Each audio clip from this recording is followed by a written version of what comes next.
Hey everyone, it's Ben Hardy here, and in today's we'll be reviewing the Colorado ZR2. Before we get in this video, I want to give a huge shout out and thank you to the Large Miller Chevy here in Murray for giving me some time with this Colorado. I'll include a link to their website in the description down below. I'll also include a link to my car buying guide. Let's get into it.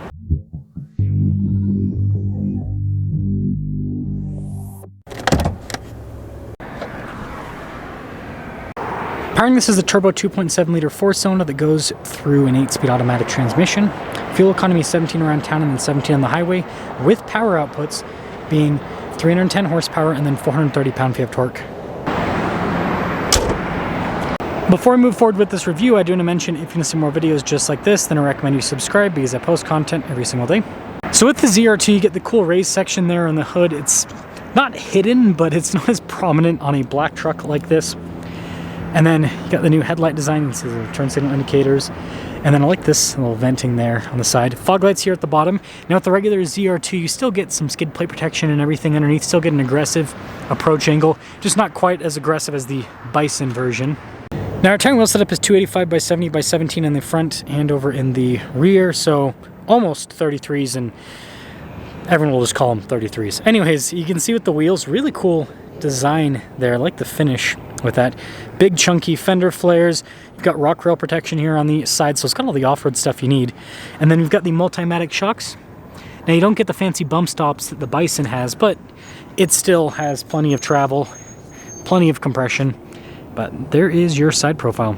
This leads us to the key fob. We have our lock and unlock function, remote start. Got the Chevy bow tie, and pop into the bed. So tailgate is dampened. Chevy's tailgates are the slowest on the planet.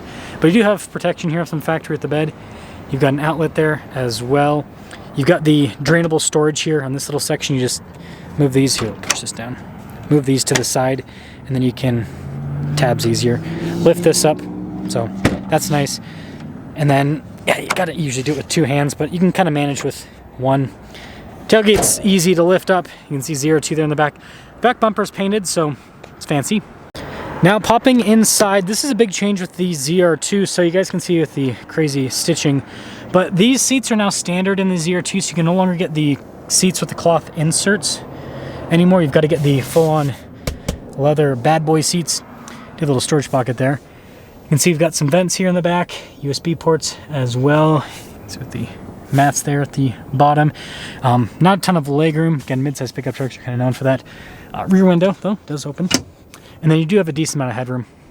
And then popping up front, you can see the theme continues. Nice trim all across. All of our window controls. Notice that one's automatic. Mirror adjustments, memory seat function, blind spot monitoring with the mirrors.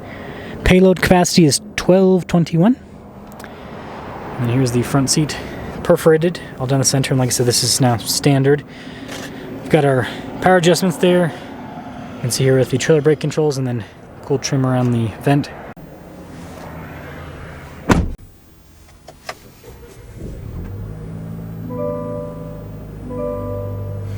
Now taking a look at the steering wheel, you guys can see self-touch trim all around. Heat steering wheel button on the steering wheel itself. Radio controls there on the back. Got like your cruise control here as well. See a little stock there for the turn signal windshield wiper setup. But yeah, full digital gauge cluster, and you can change the information that's displayed. So I think that's a pretty cool setup. Makes this more user-friendly. Now we also get 360 camera system. Even underbody cams, which is pretty cool. Definitely fancy option. And then as for the infotainment system, it's quick to respond. And notice you've got all of the controls here, like for the lights, for example, that are easily accessible in the infotainment system, but they are still integrated into the infotainment system. You do get physical controls for the climate, so heated and cooled seats. That's one benefit with the leather seats, right? Dual zone climate. You've got front and rear locking diffs with this. You got your auto stop start. You can see with the hazard lights, lane departure, add an auxiliary item, roll down all the windows at once, wireless phone charging pad. Now this does have a drive mode select, which got all the different modes that you can go through, which is pretty fun. Also drive line select, so advanced 2-speed transfer case. And what I mean by that is you can switch between high and low range, but you also have auto, which is cool.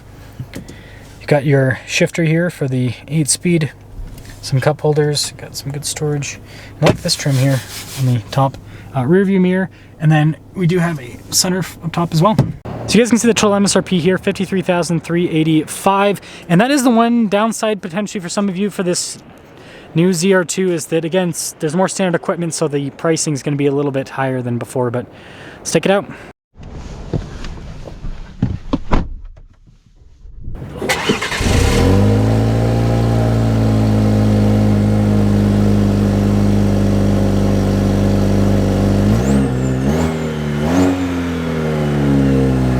Let us set off in the regular ZR2. And I will say right off the bat, I think this is more than enough truck for most people. Like, the Bison is really cool. And, you know, I'm not gonna pretend like I'd be above spending the extra money, because I would definitely buy a Bison. But when you look at what most people do with off-roading, 33s, front and rear diff locks, Multimatic shocks, this has enough capability. This can go many places. So yeah, let's see how this all shakes out.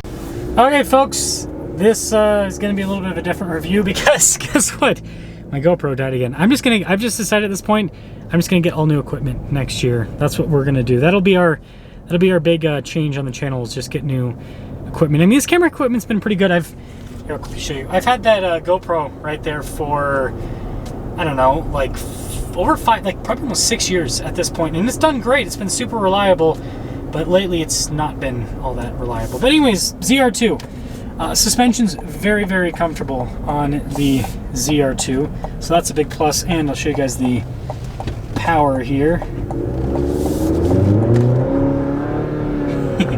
It's a 4-cylinder, but it's got some torque. It actually accelerates very well, and that's one of the things that's impressive about this 4-cylinder. Now, something to note, again, I just reviewed that Bison the other day.